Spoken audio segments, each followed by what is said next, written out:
Friends, मैं Amrendra Kumar, welcome to edge point. मैं उम्मीद करता हूं कि आप लोग बहुत अच्छे होंगे। चलिए, आज का जो हमारा क्लास है वह राष्ट्रपति की शक्तियां, राष्ट्रपति की शक्तियों में शांतिकालीन शक्तियां। हालांकि इसके पहले मैं राष्ट्रपति की शांतिकालीन शक्तियों में दो शक्तियों को मैं पढ़ा चुका हूं। पहला राष्ट्रपति की कार्यपालकीय शक्तियाँ और दूसरा राष्ट्रपति की विधायी शक्तियाँ। इन दोनों को मैं पढ़ा चुका हूँ, है ना। अब जो हमारा क्लास होगा इसमें क्लास 2 में होगा आपको राष्ट्रपति की शांतिकालीन शक्तियों में जो हम तीसरा पढ़ाएंगे वह होगा राष्ट्रपति की न्यायिक शक्तियाँ, चौथे में राष्ट्रपति की वित्तीय शक्तियाँ, पांचवें में राष्ट्रपति की सैन्य शक्तियाँ और छठे में राष्ट्रपति की राजनयिक शक्तियाँ। इसको हम पढ़ेंगे, ठीक ना। इसके पहले समझिएगा, सफलता का 4 मूल मंत्र है ना। ये जो हमारा सफलता है, ये सफलता आपको इसके 4 आधार स्तंभ है ना। इन 4 आधार स्तंभों को अगर आसानी से व्यवहार में ला दिया जाए तो निश्चित ही हमें सफलता मिलेगी। अब ये 4 आधार स्तंभ कौन कौन हैं ये हम देख लेते हैं। पहला है हमारा दृढ़ संकल्प, जिसे हम फिक्स डिटर्मिनेशन कहते हैं। दूसरा है हमारा आत्मविश्वास,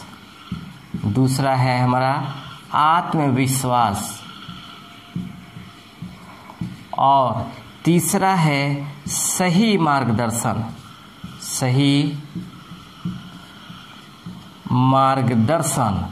और चौथा है हमारा मेहनत, है ना।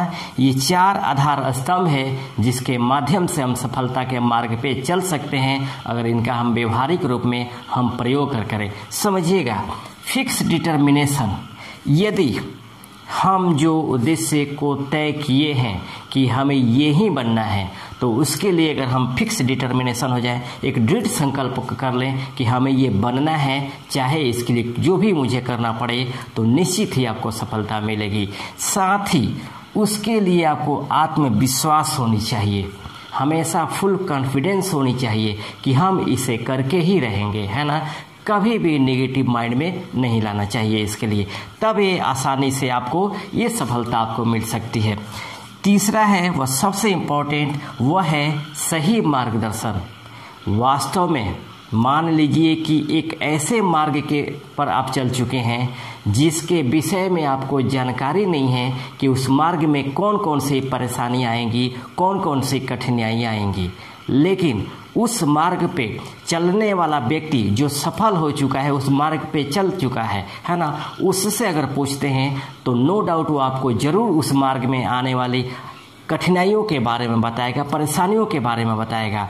अगर वो कठिनाइयाँ परेशानियाँ आपको पहले बता दिया तो मैं उम्मीद करता हूँ कि आप उस कठिनाइयों और परेशानियों से बच जाएंगे और आपको उस मार्ग को प्राप्त करने में आसानी होगी। और उस मार्ग को बताने वाला एक सही मार्गदर्शक होना चाहिए, एक सही मार्गदर्शक होना चाहिए। और वह सही मार्गदर्शक आपको मिल जाए तो मुझे लगता है कि आपको ज़्यादा परेशानी नहीं उठानी पड़ेगी और आसानी से आप अपने में उस उद्देश्य को प्राप्त कर सकेंगे। लेकिन उस उद्देश्य को प्राप्त करने में जो सबसे महत्वपूर्ण भूमिका निभाएगा वो आपका हार्ड वर्क है, यानी मेहनत। याद रखिएगा, सफलता के लिए कोई शॉर्टकट पैमाना नहीं है, आज तो एकदम नहीं।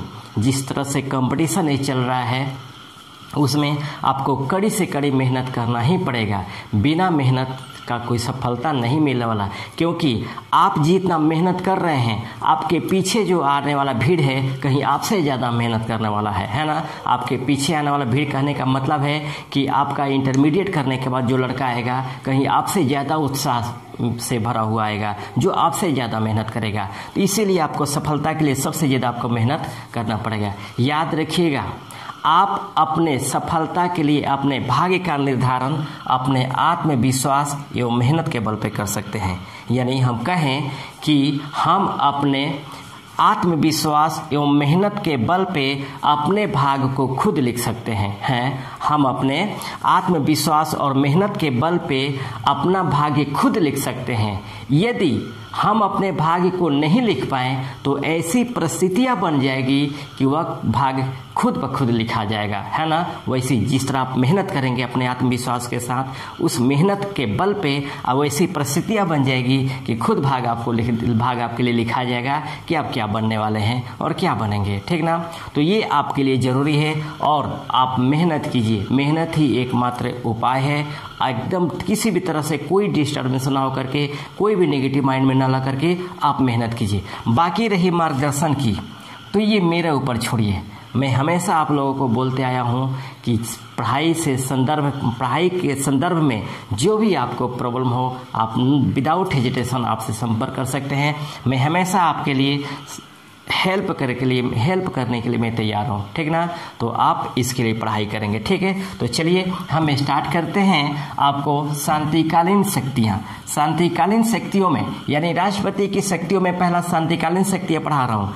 इन शक्तियों को समझने से पहले मेरा पहले वाला वीडियो समझ लेंगे तो और आसानी होगी, है ना। इसमें हम जो तीसरा पढ़ेंगे वो हम पढ़ेंगे राष्ट्रपति की न्यायिक शक्तियाँ।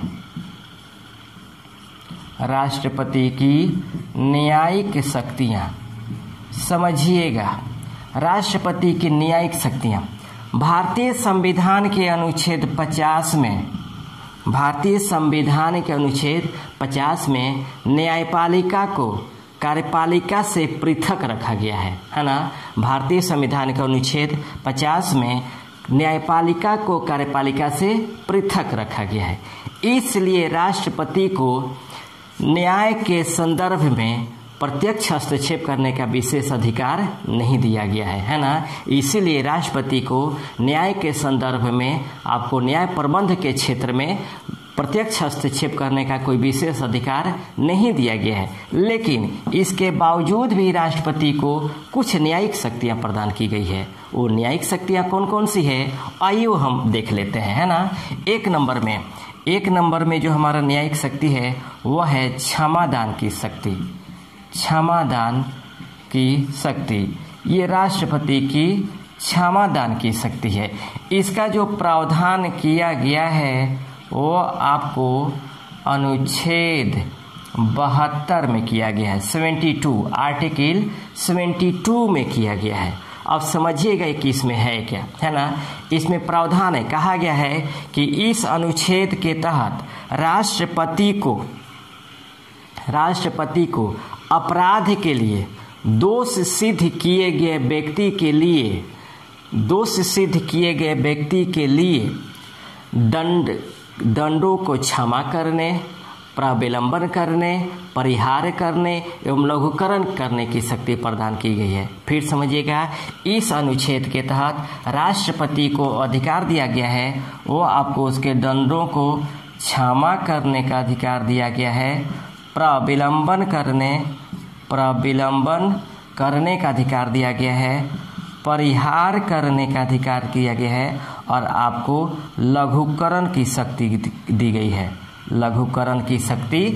गई है ना। यानी राष्ट्रपति कोई 4 अधिकार है, या तो क्षमा कर सकता है, या उसको थोड़ी देर के लिए रोक सकता है, या स्थायी रोक सकता है, या उस अपराध को कम कर सकता है। ये अधिकार दिया गया है ना। लेकिन याद रखिएगा, राष्ट्रपति को ये जो अधिकार है स्वविवेकाधिकार नहीं है। मान लीजिए अगर न्यायपालिका किसी व्यक्ति को मृत्युदंड दे दिया, तो ऐसा नहीं कि ये अपराधी राष्ट्रपति के पास गया और राष्ट्रपति भवन में इनके दरवाजे के सामने माथा फोड़ने लगा कि हमें माफ़ कर दिए, गलती हो गई। तो ऐसा नहीं कि राष्ट्रपति माफ़ कर देंगे। पहले इनके केसों को, जो अपराधी को मृत्युदंड दिया गया है, उस सजा याफ्ता अपराधी को केस को देखा जाएगा PS से लेकर के P तक, यानी PS, LC, HC और SC, उसके बाद आपको P यानी पुलिस स्टेशन के FIR से लेकर के लोअर कोर्ट के डिसीजन, हाई कोर्ट का डिसीजन, सुप्रीम कोर्ट का डिसीजन, उसके बाद प्रेसिडेंट, है ना। तो इन सभी केसों को देखने के बाद राष्ट्रपति यह निर्णय करता है कमेटी के माध्यम से कि उस अपराध के संदर्भ में उस व्यक्ति के विरुद्ध क्या निर्णय लिया जाना चाहिए। तो ये आपको क्षमादान की शक्ति 1 नंबर में है। अब हम बात करते हैं 2 नंबर में जो प्रावधान है B नंबर में, यह है राष्ट्रपति द्वारा सुप्रीम कोर्ट एवं हाई कोर्ट के मुख्य न्यायाधीश एवं अन्य न्यायाधीशों की नियुक्ति की शक्ति, है ना। राष्ट्रपति द्वारा सुप्रीम कोर्ट एवं हाई कोर्ट के मुख्य न्यायाधीश एवं अन्य न्यायाधीशों की नियुक्ति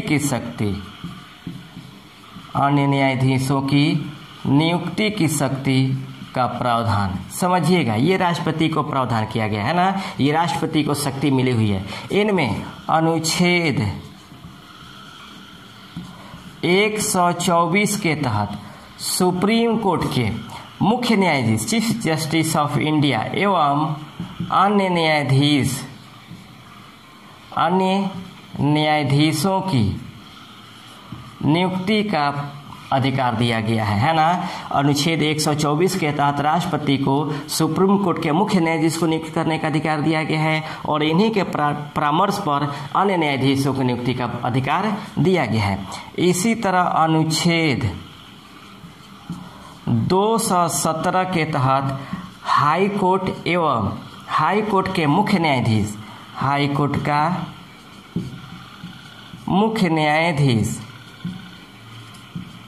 एवं अन्य न्यायाधीशों की नियुक्ति का अधिकार दिया गया है ना। फिर से समझिएगा, राष्ट्रपति अनुच्छेद 124 के तहत सुप्रीम कोर्ट के मुख्य न्यायाधीश को नियुक्त कर सकता है और उन्हीं के परामर्श पर अन्य न्यायाधीशों की नियुक्ति कर सकता है। उसी तरह अनुच्छेद 217 के तहत राष्ट्रपति हाई कोर्ट के मुख्य न्यायाधीश को नियुक्त कर सकता है और उनके परामर्श पर अन्य न्यायाधीशों की नियुक्ति कर सकता है। लेकिन इसमें एक और भी टर्म है कि यदि राष्ट्रपति किसी राज्य के हाई कोर्ट के मुख्य न्यायाधीश की नियुक्ति करता है तो चीफ जस्टिस ऑफ इंडिया से परामर्श लेने के बाद ही करेगा, है ना। तो ये हमारा बी नंबर है, आपको सुप्रीम कोर्ट एवं हाई कोर्ट के मुख्य न्यायाधीशों एवं अन्य न्यायाधीशों को नियुक्त करने की शक्ति राष्ट्रपति द्वारा। अब हम 3 नंबर में बात करेंगे सुप्रीम कोर्ट के सर्वोच्च न्यायालय से परामर्श प्राप्त करने की शक्ति। सर्वोच्च न्यायालय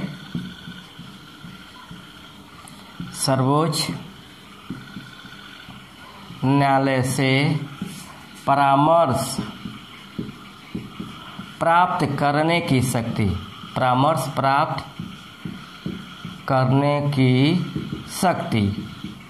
समझिएगा, राष्ट्रपति को अधिकार है सर्वोच्च न्यायालय से परामर्श प्राप्त करने की शक्ति। यह आपको अनुच्छेद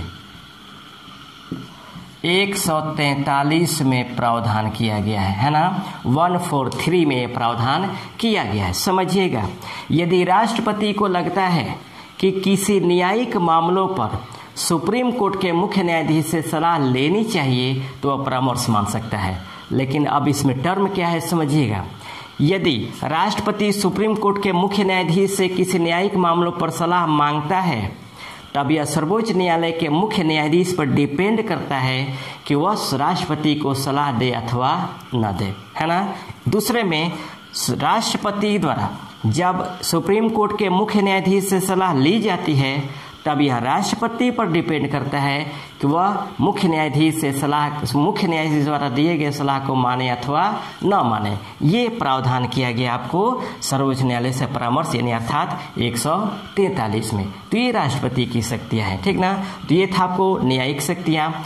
अब हम बात करेंगे चौथा नंबर, राष्ट्रपति की वित्तीय शक्तियाँ। चौथा नंबर, राष्ट्रपति की वित्तीय शक्तियाँ। राष्ट्रपति की वित्तीय शक्तियाँ।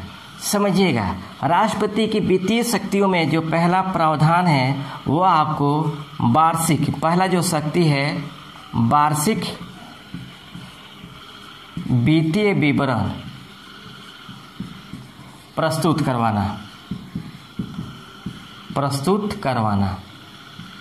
समझिएगा, यह राष्ट्रपति को शक्ति है। ये जो प्रावधान किया गया है यह आपको अनुच्छेद 112 के तहत किया गया है ना। अनुच्छेद 112 के तहत ये प्रावधान किया गया है। अब ये है क्या, अब समझिएगा। राष्ट्रपति प्रति वर्ष देश की आय एवं व्यय का लेखा जोखा वार्षिक वित्तीय विवरण के रूप में वित्त मंत्री के माध्यम से संसद के समक्ष प्रस्तुत करवाता है उसी को सामान्य भाषा में बजट कहा जाता है। फिर समझिएगा, राष्ट्रपति प्रति वर्ष देश की आय एवं व्यय का लेखा जोखा वार्षिक वित्तीय विवरण के रूप में वित्त मंत्री के माध्यम से संसद के समक्ष प्रस्तुत करवाता है, जिसे सामान्य भाषा में हम क्या कहते हैं? बजट कहते हैं। सामान्य भाषा में बजट कहते हैं। समझिएगा, अगर इसके इतिहास को देखें तो सबसे पहले जो भारत में बजट प्रस्तुत किया गया था वो 18 फरवरी 1860 को यह प्रस्तुत किया गया था। कहाँ? लॉर्ड कैनिंग के समय में। लॉर्ड कैनिंग के समय में जेम्स विल्सन ने प्रस्तुत किया था।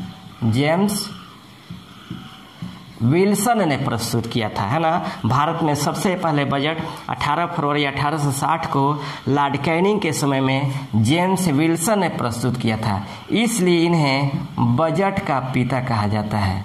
बजट का पिता कहा जाता है।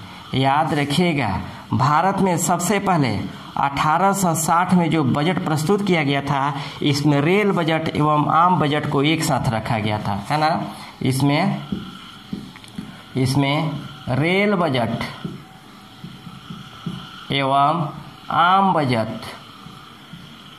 एक साथ प्रस्तुत किया जाता था। लेकिन 1924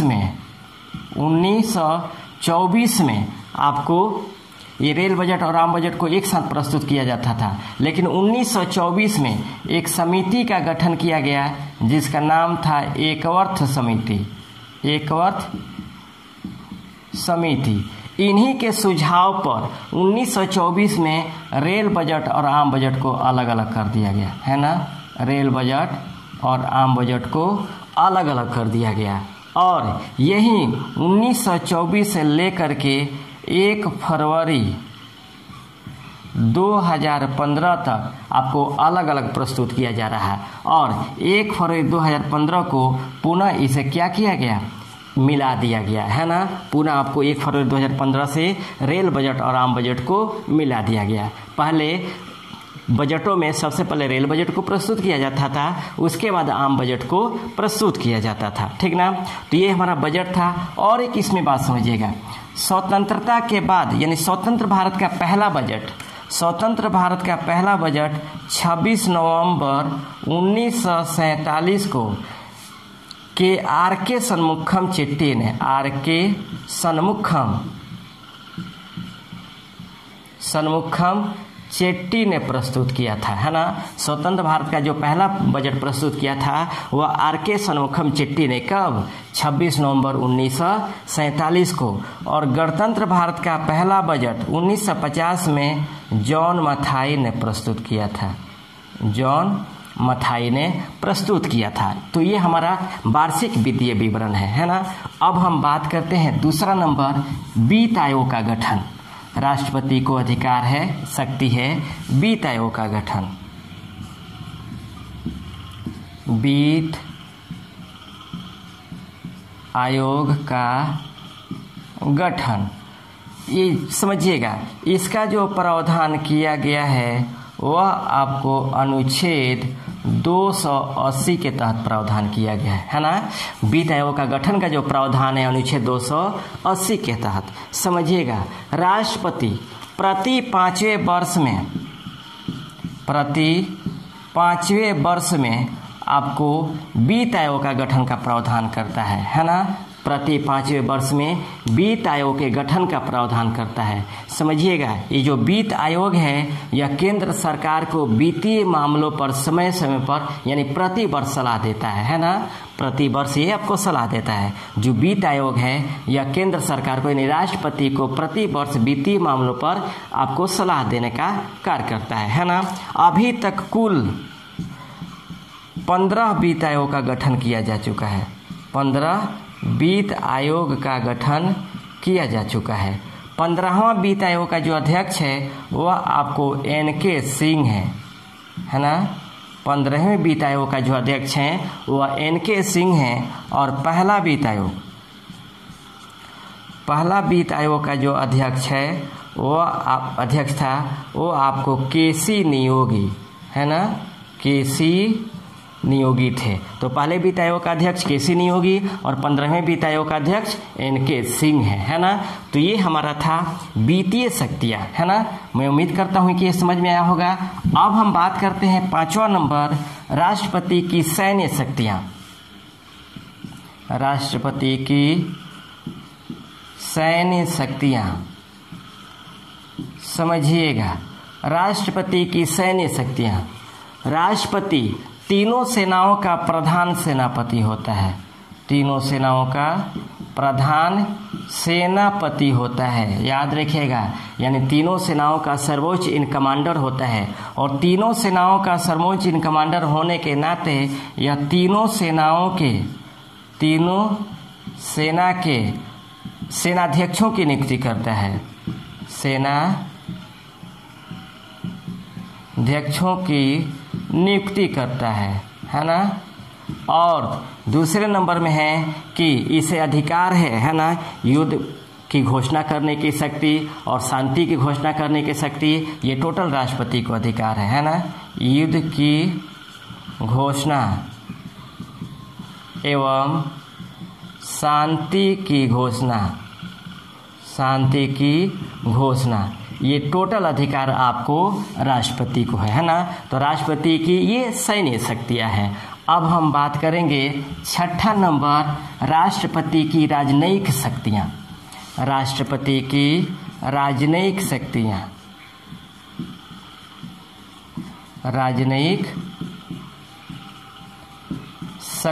राष्ट्रपति की राजनयिक शक्तियाँ, समझिएगा।